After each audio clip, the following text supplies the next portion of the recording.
Yeah, definitely. In my experience, yeah, with photo papers, it's definitely each one lends itself well to certain types of images.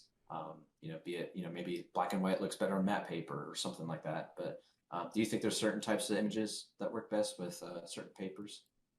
Yeah, the real goal of paper is in the darkroom we had a pretty narrow selection. You had a fiber paper, you had a gloss, you had what was called a matte then, but wasn't the same matte as we have now. But now with digital, you can have a lot of texture, you can have a little texture, you can have warm white, bright white, Barita gloss luster, long fiber Japanese paper, canvas. There's so many options.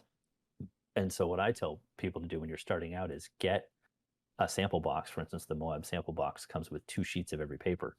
Pick an image that you love, download all the profiles, settle in for the evening, and print that same image on, 5, 8, 10 different papers, and you'll be blown away by how much the paper changes the image. A glossy or a luster or even a Barita paper, those are going to be really photorealistic, right? It's going to feel like you're right there. To some people, a high gloss is too much. Um, and in that case, kind of a Barita is a great choice because it's a little more subtle gloss, but it still has those rich, detailed shadows, good gamut, great saturation.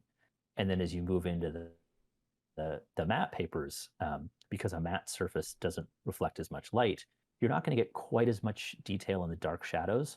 Um, your prints are going to look a little more subtle, but you're kind of shifting over into more artistic territory. So if you have a foggy morning or you have mist on the lake or things like that, you put that on a matte paper, and suddenly the feeling of being there, of it being, kind of quiet and a real subtle, soft light, you've accentuated that just by selecting, a smooth cotton rag paper, and the viewer picks up on that. They don't notice it. I'm probably the only person that goes to a gallery show and is trying to figure out what paper they picked for each one of their prints. But by using that paper, you are saying to your viewer, here's how I want you to feel when you look at this image.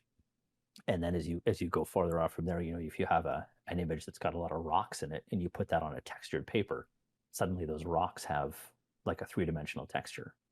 Or if you want to do something similar to the classic Japanese scroll paintings, the unryu is a really thin, long fiber Japanese paper, and you can print on that, and it's translucent and almost backlight it, and suddenly your photography has become, drawings from the 18th century.